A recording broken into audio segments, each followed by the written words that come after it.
Lucy's having a good old sniff. What? It's such a strange position. Oh, yoga with Lucy is concluded. We want to talk about travel.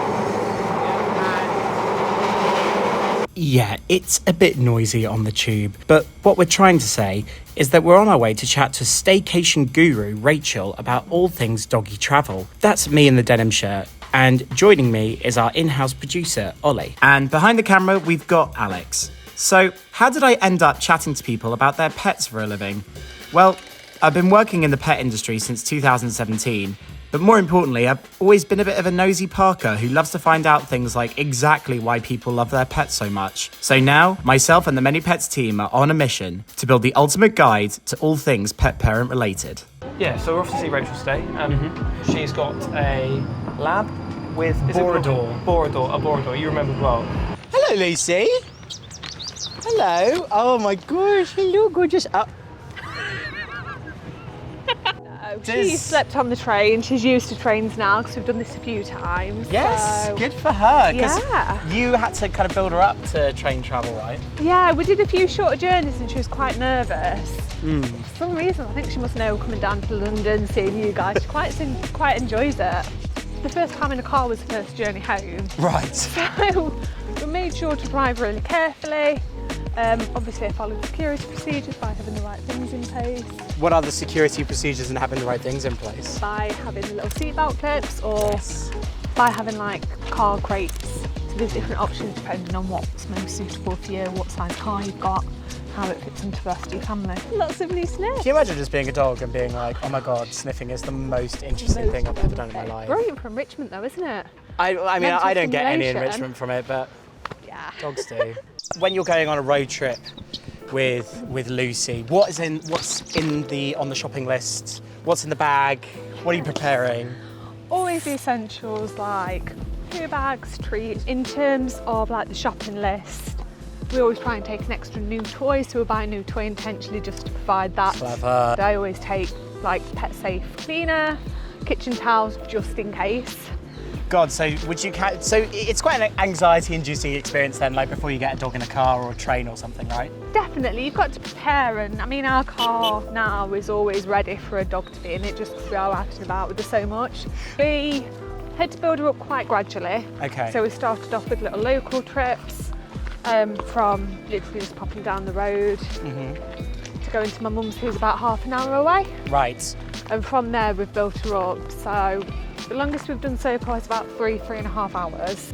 With that though, it's just, if we do more than sort of around 2 hours, it's planning the route, ensuring that we've got stops on the way. Because not only for us, but it's nice for Lucy to get out, stretch her legs, have a wee if she needs to, have a drink without being in a moving car. Hotel or accommodation, Airbnb, cottage, whatever. What's like on the list of like must-haves? Grass is a big important thing for us just because it makes our life so much more stressful. If we're staying somewhere where it's not easily accessible, we're going to be worrying that we're going to be up in the night. If she gets up and we're thinking, does she need the toilet, does she not? And you have to sprint like, I don't know, like half a mile to like the nearest park or something. Be like, this woman will not wee on a pavement. Yes. Yeah. We've had it before where we've not known an area too well and we've been wandering around like a city centre trying to find a grassy area that she feels comfortable with. So that's number one. We do often try and book a lot of accommodation that's got gardens like Airbnbs, stuff like that. Number two, and it's quite hard to gauge it, but just trying to find somewhere that's actually pet friendly, not just that allows dogs. Because somewhere can allow pets and they won't show interest in them at all, whereas somewhere else that is dog friendly, they'll be offering fusses, they'll be really accommodating if she's like sniffing. Yeah. They've got treats on the side. They've got water bowls. Yeah. And it's just those little differences, like having quieter rooms, because some dogs might prefer a quieter stay, so if they hear noises, they're less likely to bark or react. Of course, and then wake everyone up. A few other favourite places, so Wells is a favourite of ours in Norfolk. Right. There is a chunk of the beach that isn't dog friendly. Quite a lot of it is dog friendly all year round, but not all beaches have that all year round. It's true. Bringing your pooch on the beach requires a little forward thinking. In both the UK and the US, dozens of popular beaches implement an annual 5-month ban on dogs at peak times from May 1st to September 30th every year.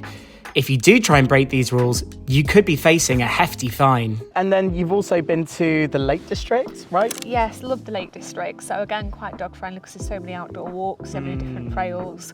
Very hilly. I think Lucy did better than my partner and I with the hills. Were you guys big walkers before? Like, was that a holiday that you would have done before? Is it just a thing that you've got the dog and now you love walking? I was more than my partner. Right.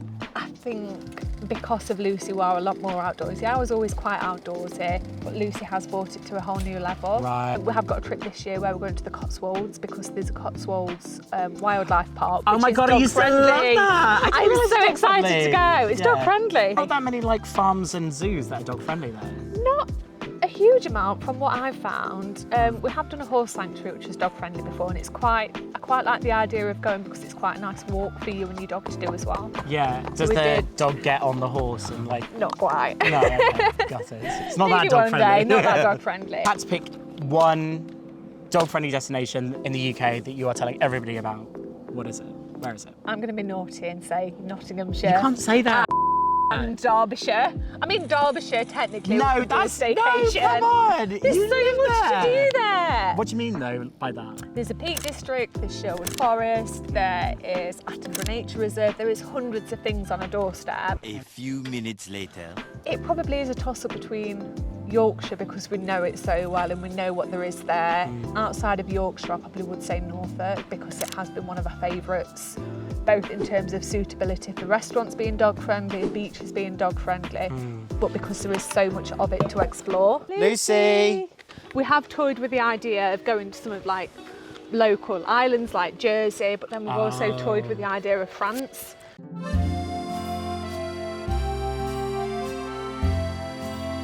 There's so much to do in France, so it would be amazing to have like a couple of weeks with Lucy. Because it is quite a lot of prep as well, I feel like you might as well make the most of your time. According to our survey of 385 UK pet parents, 80% of you said you were more likely to stay within the UK if your pet was joining you on holiday. That might be because arranging all the stuff, checks and jabs you need to take a pet abroad can be a costly and tricky process. Let's talk about like the wish list. What are we hoping in 3 years' time are your dream travel plans with this gorgeous companion? I think one thing that I've missed since having her is spa weekends. Really? Spa days. I love a good Did you do them a lot pamper. before? Not a hell of a lot, but I think with how much we are outdoors, I do like that time to switch off and have a bit of time to myself. We are always out and about, so I do feel like I don't really get as much downtime, as much real like focus, switch off time.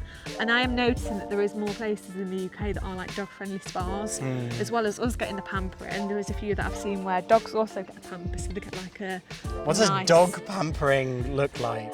Everything from your standard grooming, like paw massages, Right. like hydrotherapy is something That's so cute. Yes, there's a lot of different elements that do, like little dog facials. And I think with how social Lucy is, I think she'll just love that one-on-one time with like strangers. Weird as that sounds. No, it's like a little like social interaction, right? So I guess all that tells us is something we already knew, that your life changes so much when you take a new pet in, not least your travel habits. Sounds like in some cases you have to be more comfortable holidaying within national borders, or instead decide on shelling out for pet travel documents and pet sitters. I think it's time we as a society start inventing some kind of VR, AR travel option that lets us take Fido to Fiji with none of the extra fuss.